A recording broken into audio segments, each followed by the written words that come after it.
So I want to respond to a video today that I'm going to keep anonymous, and I'm not going to link in the description because my understanding of the person who published it used to be an antinatalist, used to produce content on antinatalism, but has since changed their mind, and I don't think they want to be dragged back into antinatalism and have arguments with people, and I want to respect that. So I've anonymized the video, and I'm not going to link it in the description, but they did put up a video which made some points which I wanted to respond to, and that's about antinatalists being hypocrites, which was the thrust of why they moved away from calling themselves an antinatalist. So I think we can just get straight into it. I was making antinatalist videos, okay? I was defending antinatalists, okay? But this natalist said, oh, you want to defend antinatalists? Well, then go live in the woods all by yourself, where you don't depend on any kind of procreation, where you do everything by yourself, because you know what it means to be a human? It means to depend on other people. So it's not really possible to be an antinatalist. Okay, I don't want to be a hypocrite saying that procreation is so wrong when I'm literally depending on other people for everything.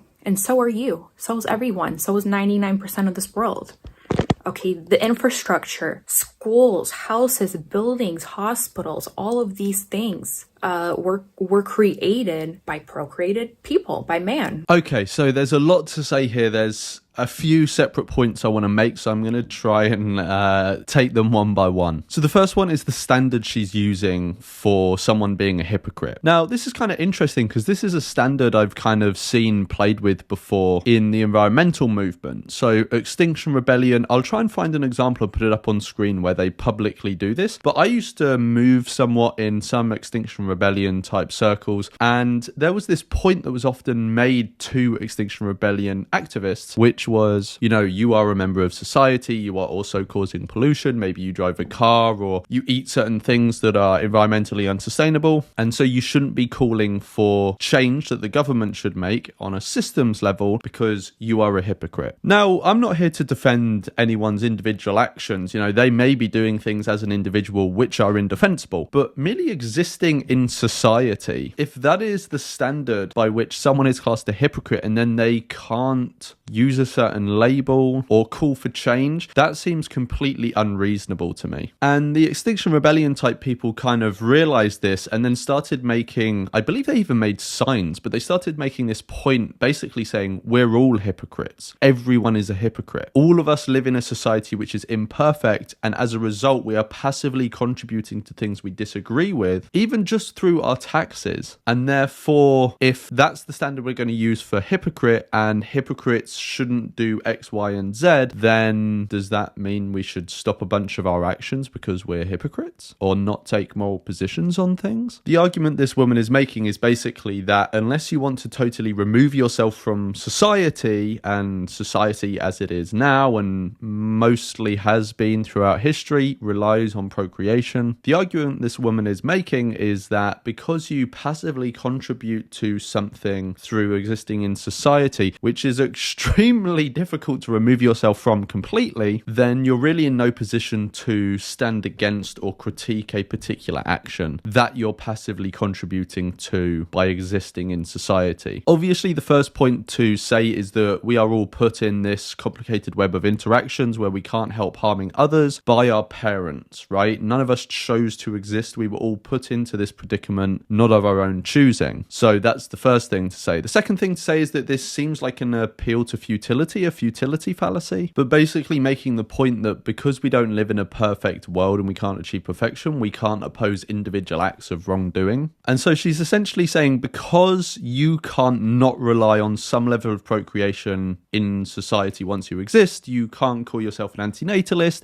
or you can't make the antinatalist case. Let's apply this to any other subject. Let's take human rights. We live in a world full of global supply chains that, whether we like it or not, are extremely hard to remove ourselves from, and so we passively contribute to the human rights abuses and animal rights abuses, even just through paying our taxes in those global supply chains. Does this mean that we can't support human rights causes or call ourselves a human rights supporter or activist? Pretty much all human rights activists in the world will contribute passively to some human rights abuses, which obviously they don't like that fact, but it is just a fact of reality. Does this mean that basically all human rights work should stop? I'm not sure if this person is using this as an excuse to be a natalist, saying because we passively contribute to procreation generally, we're hypocrites, and so, antinatalism doesn't have a case, and you might as well contribute to it. I don't know if she's making that case. She doesn't explicitly say it, but I can imagine someone making this case, and they do on other topics like veganism, so I want to address that. So let's go back to human rights. We all passively contribute to human rights abuses through global supply chains that we contribute to, right? Does this mean that because we're unintentionally causing harm through merely existing, we can go out and intentionally, on top of that, contribute to human rights abuses, like burning someone's house down, stealing from them, stabbing them, all of these things? Like, it doesn't seem reasonable, at least to me, to say because you're unintentionally contributing to some human rights abuses that you were put in a position to contribute to completely out of your hands. Someone else made that decision for you, and because you're now unintentionally contributing to those, you can't take any action against other human rights abuses, or you're a hypocrite if you do so, and perhaps it even gives you moral permission to intentionally commit other human rights abuses. Again, I'm not saying that's what she's saying. She's just making the hypocrite point, but someone I can imagine could make that case because it has been done on other topics. Another form that this comes in being launched at antinatalists is to say, you're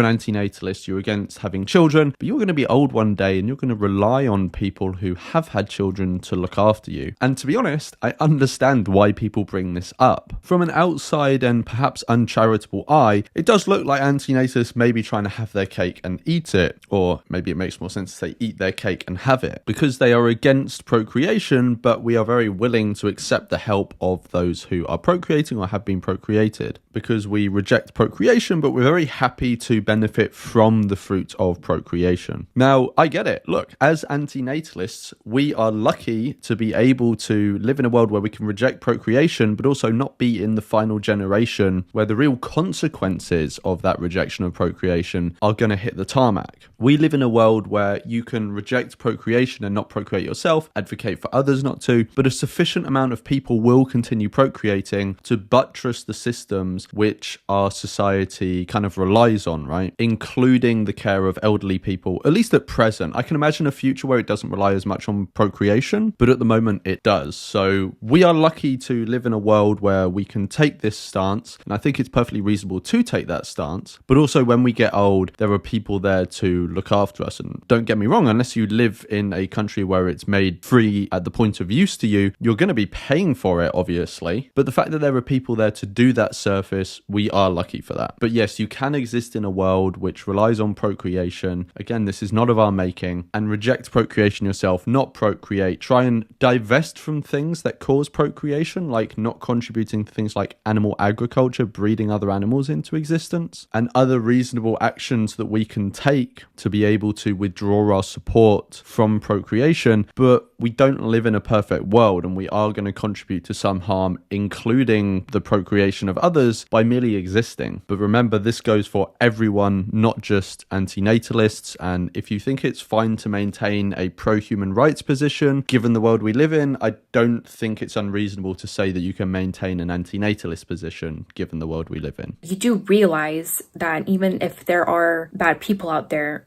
majority of the people are working to produce food for you, the phone or tablet or laptop or whatever that you're using to watch YouTube videos and comment and use TikTok and all of this and that. This is all from procreated people, because procreated people created these things for you to use. And you want to say that the people working in healthcare and taking care of your loved ones who were procreated and are procreators are somehow criminals and terrible people. Like, okay.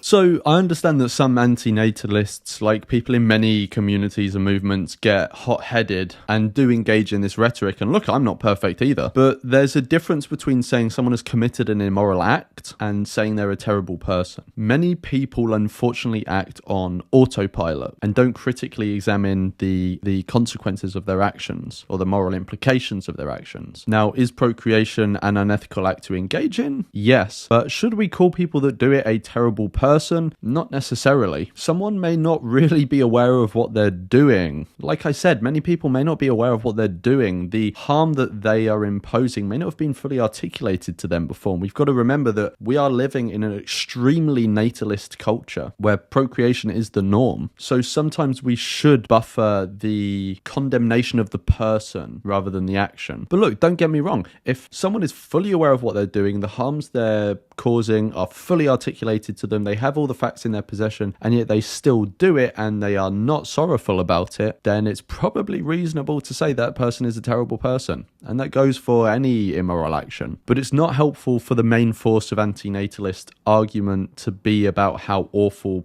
people are or how terrible people are and morally condemnatory of the people, and more focus on the actions. I understand bringing somebody without their consent here is wrong from that perspective, but if you're a true antinatalist, you would go live in the woods and completely depend on yourself. So again, to round off, like I said, I don't think this is a reasonable standard. If this is the case, then anyone who wants to do human rights work has to go live in the woods. If that were the case, no human rights work would get done. In fact, anyone who lives in a country where the government is doing immoral stuff, which is basically any country in the world, is contributing to that government through taxes. So by this standard, should those people not really take a position on any moral question or try and make the world a better place in any way? Maybe I've misunderstood. Maybe you're sympathetic to what this woman is saying. Let me know in the comments. Have I missed any points? Again, let me know in the comments and I will see you in the next one. This video is the definitive guide for how to poop in the woods.